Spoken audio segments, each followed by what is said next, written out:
ამ ერთი ჩვენებით ჯუანშარ ბურჭულაძის ყოფილმა მძღოლმა ამ დრომდე უთქმელი ამბები გათქვა.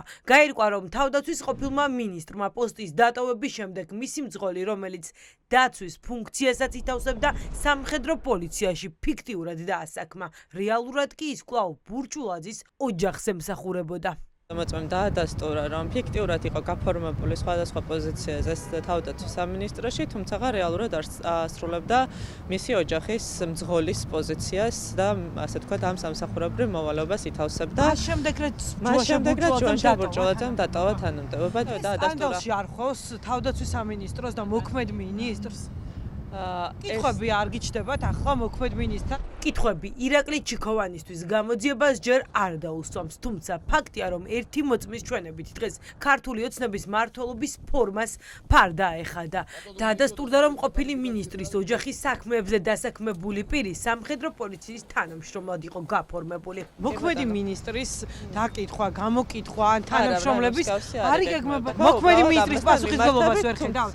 ვერა ნამდვილად ამ შემთხვევაში ვერ ვისაუბრებ, მოწმემ განმარტა იმასთან დაკავშირებით, რომ იყო ამ პოზიციაზე გაფორმებული ჯუანშარ ბურჭულაძის, ასე ვთქვათ, მეშვეობით, თუმცა ხო ის ამბავი, რაზეც დღეს სასამართლო პროცესზე ისაუბრეს, ფულის გათეთრების ნიშნებს შეიცავს. ირკვევა, რომ ნახტ ფულს ჯუანშარ ბურჭულაძემ ძღოლს აძლევდა. შემდეგ კი ამ ფულს ყოფილი მინისტრის დავალებით სხვადასხვა ანგარიშზე რიცხავდა. ახლა ჩდება კითხვა, ათეთრებდა თუ არა მძღოლის საშუალებით თავდაცვის მინისტრი უკანონო შემოსავლებს.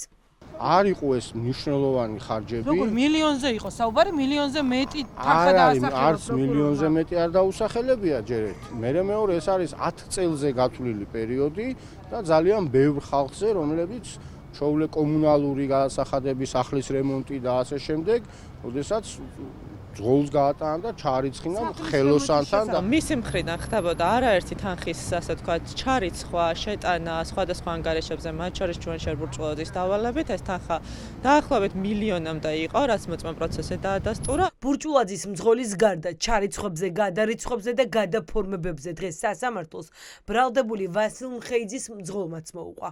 მოსამართლის თანდასწრებით მოწმემ პრაქტიკულად დაადასტურა, რომ ის მხეიძეს ქონების გადამალვაში ეხმარებოდა. თქვა, რომ მხეიძის თხოვნით იუსტიციის სახლში მივიდა და წყნეთში არსებული მიწის ნაკვეთი გადაიფორმა. ერთ-ერთი შემთხვევა იყო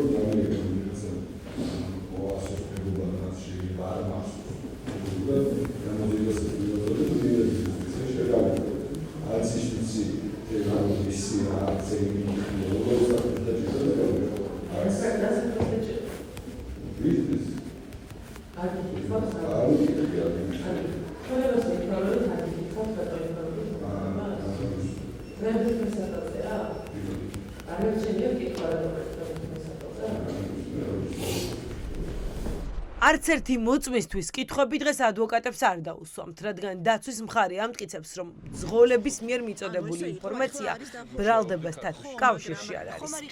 მას რომ დღევანდელი მოწმის ჩვენება რაიმეში აზიანებდეს, დამერწმუნეთ. შაულია ეს ბატონო, რატომ გადაუფორმა?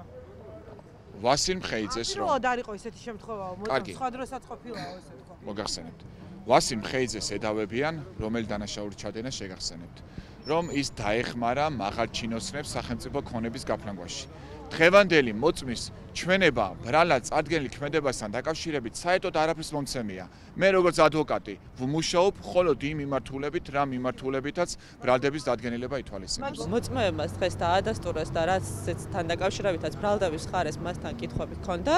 ჰქონდა იქიდან გამომდინარე, რომ ასახულია შესაბამის რევიზიის დასკვნაში, საექსპერტო დასკვნაში, რომელიც ბრალდების მხარემ წარმოადგინა, სადაც შეფასებულია მათ შორის ამ მოწმეების ფინანსური მდგომარეობა, მათი გადარიცხვები და სხვა. შესაბამისად, ეს ყველაფერი დაფიქსირებულია, როდის, რა დანიშნულებით, ვისთან ირიცხებოდა. ჯარის ძარცვის საქმეზე ყოფილი მინისტრის ადვოკატმა ექსპერტიზის დასკვნა წარადგინა, რითაც სურთ დაამტკიცონ, რომ ბურჭულაძის შემოსავლები აღემატებოდა მის მიერ გაწეულ ხარჯებს. ბატონო, მე ვერ მოვასწარი სრულად მიმეწოდებელი ინფორმაცია. თუმცა იმის ფაქტებში, რასაც გვეძავებია, ის სრულად გადასწრებულია და პლიუსში გავედით, მე აღარ შევყავდი საჭიროდ რომ კიდე. თუმცა მე დავასაბუთებ კიდე დამატებით უამრავ შემოსავალს, რაც ჩვენ მიღებული გვაქვს და ამით არ შემოუფარგლებთ. ფიზიკურად ვერავირებ ზოგი შემოსავლების შესახებ ინფორმაცია და მე სასამართლოს უწყობაზე ალბათ გახდება საჭიროება დამატებით კიდე შემიძლია რამოდენიმე მილიონი დასაბუთება. ჯარის ძარცვის საქმეზე სხდომა საქალაქო სასამართლოში ხვალ კვლავ ბრალდების მხარის მოწმეების გამოკითხვით გაგრძელდება.